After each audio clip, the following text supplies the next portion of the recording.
pembangunan apartemen di Universe oleh Adi Persada Property yang dimaksudkan sebagai apartemen hunian mahasiswa di kawasan Terban menuai permasalahan. Permasalahan dimulai pada tahun 2015. Hingga kini konfliknya memuncak pada tahun 2018. Sepanjang tahun 2018, banyak artikel di media online yang memuat konflik atas penolakan terhadap pembangunan ini. Konflik yang dimuat seluruhnya berasal dari warga yang kontra terhadap pembangunan, yakni warga RW 1 Terban. Masalah yang menjadi cikal bakal konflik ini meliputi perolehan AMDAL yang diragukan hingga permasalahan lingkungan. Namun seiring berjalannya waktu, warga yang menolak pembangunan apartemen di Universe terus-menerus berkurang jumlahnya. Berkurangnya jumlah warga yang menolak pembangunan berkaitan erat dengan pendekatan yang dilakukan oleh PT Adi Persada Property sebagai kontraktor pembangunan dalam menangani konflik yang terjadi.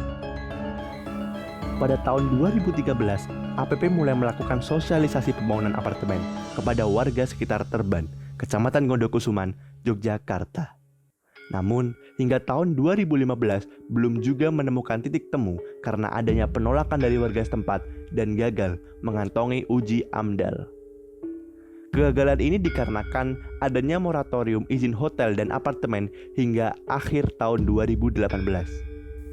Kemudian pada saat tahun 2017, proyek pembangunan apartemen yang awalnya bernama Taman Melati diganti menjadi Dika Universe dan kembali mengajukan permohonan AMDAL. Setelah sidang AMDAL yang dilakukan pada 29 Maret 2018 dan dinyatakan lolos uji yang diikuti oleh perolehan IMB dan klaim memenuhi syarat oleh Kepala Bidang Pelayanan Dinas Penanaman Modal dan Perizinan Yogyakarta, Setiono, Dika Universe resmi diluncurkan pada 8 September 2018 dan langsung memulai konstruksi di hari berikutnya. Selain itu, apartemen Dika Universe telah memenuhi prasyarat pembangunan dengan telah ditentukan oleh Dinas Pertanahan dan Tata Ruang, yakni bangunan yang berdiri dengan ketinggian maksimal 32 meter.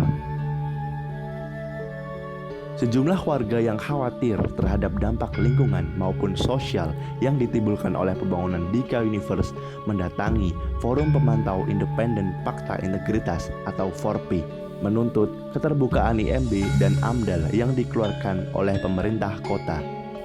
Permasalahan yang terjadi antara warga RW 01 Terban dan APP yang terus berlanjut akhirnya membuat Wakil Wali Kota Jogja, Heru Purwadi, menegaskan agar APP untuk segera menyelesaikan permasalahan dengan warga. Project Director Apartemen Dika Universe merespon keluhan warga yang mengkhawatirkan dampak lingkungan dengan mengklaim bahwa jarak bangunan dengan bibir sungai sudah aman dan bahwa pihaknya telah mendapat rekomendasi dari BBWSO atau Balai Besar Wilayah Serayu Opak, serta menjawab keluhan warga yang mengkhawatirkan akan kekurangan air dengan melakukan tanda tangan nota kesepahaman dengan PDAM bahwa apartemennya akan menggunakan 100% suplai air dari PDAM yang tidak akan mengganggu cadangan air tanah warga. Sejak berdirinya sudah detail, APP besok tidak akan mengambil hak lingkungan. Jadi nggak akan mengambil air lingkungan, tidak. Mau mengambil air paling bawah. Di dalam laman resmi apartemen Dika Universe dijelaskan perihal status kepemilikan yang merujuk pada pasal 1 angka 11 Undang-Undang RI nomor 20 tahun 2011 tentang rumah susun, yang menyebutkan bahwa sertifikat hak milik rumah susun adalah tanda bukti kepemilikan atas sarusun di atas tanah hak milik, hak guna bangunan atau hak pakai di atas tanah negara, serta hak guna bangunan atau hak pakai di atas tanah hak pengelolaan. Dalam hal ini PT APP sudah memiliki SHM Sarusun untuk mengakuisisi tanah tersebut. Jika direfleksikan terhadap teori hak milik tanah David Finney, ia telah menjelaskan tentang 4 kategori hak milik tanah, yaitu open access, communal property, private property, and state property. Jika dilihat terhadap kepemilikan tanah PT APP, kepemilikan tanahnya termasuk ke dalam kategori private property. Karena private property didefinisikan ketika seseorang individu diberikan hak atas tanah tersebut. Hal tersebut terbukti dari konfirmasi Ketua RT 02 Terban, Jumadianto, bahwa dahulu tanah tersebut milik perorangan lalu dibeli oleh PT Adi Persada Property. Di situ itu memang punyaan pribadi. Punya pribadi siapa maksudnya? Ya namanya punyaan Bapak Primbon. Sejalan dengan apa yang dijelaskan oleh Kurniadi, kepemilikan langsung atas sertifikat tanah menjadi parameter utama dalam pengakuisisian tanah, memberikan keamanan kepada pemilik untuk mengubah tanah menjadi aset apapun yang dapat diperdagangkan atau menjadi sumber daya produksi. PT APP menggunakan sertifikat hak milik Sarusun atau SHM Sarusun yang dipunyai pihaknya untuk digunakan dalam mengakuisisi tanah tersebut. Kemudian tanah tersebut diubah oleh PT APP menjadi apartemen Dika Universe, di mana apartemen merupakan aset yang dapat diperdagangkan. Berdasarkan Peraturan Daerah Nomor 1 Tahun 2015 tentang Rencana Detil Tata Ruang Kota Yogyakarta tahun 2015 sampai 2035, lokasi wilayah pembangunan Dika Universe memiliki ketentuan sebagai berikut. Mari kita lihat bagaimana rancangan pembangunan apartemen Dika Universe jika direfleksikan terhadap ketentuan intensitas pemanfaatan ruang BWP Kota Yogyakarta. Dengan mengacu pada luas tanahnya yakni 4.934 meter persegi yang mana termasuk ke dalam kategori luas tanah di atas 1.001 meter persegi. Nah, setelah kita tahu bagaimana APP tersebut telah terlegitimasi, kira-kira kita juga harus melihat bagaimana sih respon masyarakat atas pembangunan yang telah terlegitimasi itu. Pertama, dari seorang warga yang namanya Kania yang menyatakan ketidaksetujuannya. Ia bilang apabila dengan ada pembangunan apartemen di Dika Universe mungkin bisa berdampak dengan kelancaran air yang mengalir ke rumah warga. Dia juga khawatir dengan dibangunnya Dika Universe mengurangi ruang bermain anak-anak. Sehingga ketika anak-anak bermain, ditakutkan bermain keluar lingkungan dan timbul rasa ketidakamanan. Di rumahku sempat kadang airnya tuh mati dari bank kalau jam 4 itu nyampe biasanya iya 4 sore nyampe nanti tengah malam baru tidur. Kedua, juga ada wali siswa dari sekolah yang berada di dekat proyek pembangunan. Budi Mulia Terban memaparkan khawatir dengan keamanan khususnya bagian kesehatan serta kenyamanan proses pembelajaran anaknya karena di sana ada suara bising dan debu proyek. Ketiga, seorang warga lainnya bernama Yeti, salah seorang warga Terban yang mengeluhkan bahwa sekarang air sumur sudah kering. Kemudian juga terdapat suara berisik karena pemasangan paku bumi. Saya khawatirnya kalau itu mati, karena setahu saya kan pernah kerja di hotel juga. Setahu saya hotel itu minimal itu memiliki lebih dari 2 sumur. Namun di sisi lain, menurut Bapak Jumadianto selaku Ketua RT 02, ia mengaku bahwa PT Adi Persada melakukan pendekatan yang cukup baik kepada warga sekitar dengan melakukan bantuan finansial maupun bentuk sosial lainnya sehingga masyarakat mempunyai simpati yang terbangun karena hal ini. Apa permintaannya? Di lingkungan ada saluran air ya dibuatkan, jalan-jalan setapak dibuatkan, penerang jalan dibuatkan.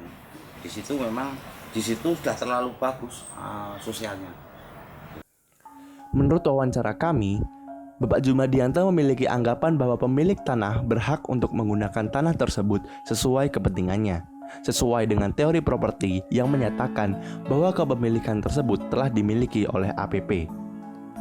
Jadi menurut teori properti, bisa kita pahami bahwa sebenarnya APP berhak untuk menggunakan tanah tersebut. Layaknya gayung bersambut, perbincangan yang sebelumnya santer terdengar di kalangan masyarakat sekitar Dika Universe hampir kemudian menjadi padam. Hal ini tentu saja diakibatkan oleh upaya perbaikan APP dalam halnya menjawab keluh kesah masyarakat setempat sebagai konsekuensi logis atas terganggunya ekosistem sosial warga Kelurahan Terban, terkhusus penduduk RW 01.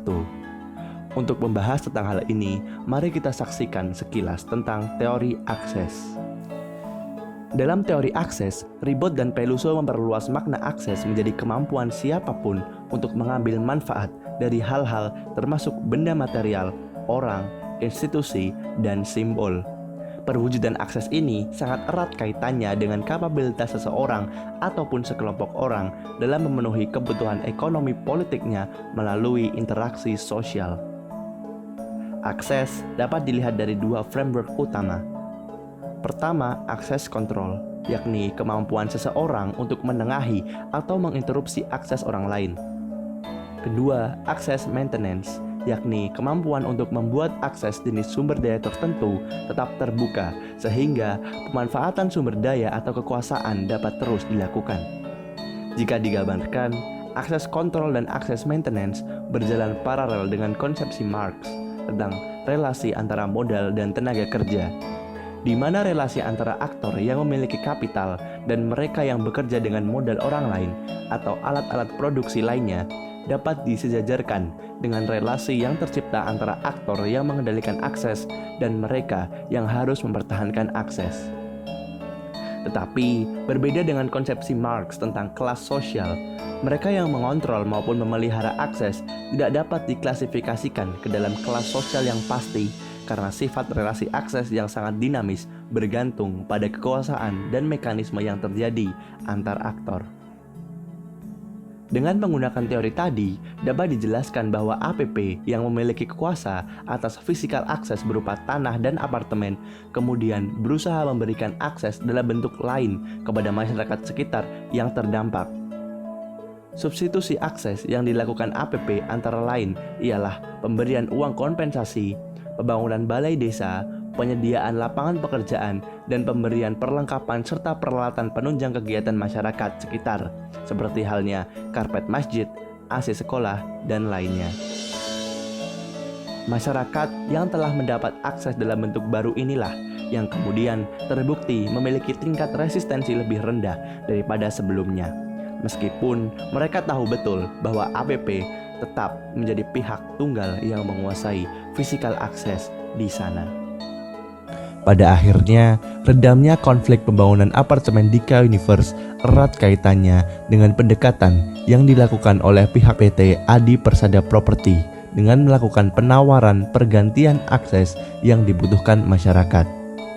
Jika dilihat menggunakan teori tersebut, maka sebenarnya kedua pihak dapat dikatakan saling mendapatkan untung. Namun, tetap saja terlihat dengan jelas relasi kuasa yang terjadi dalam kasus ini. Warga masyarakat kemudian tetap menjadi objek karena tidak memiliki cukup kuasa.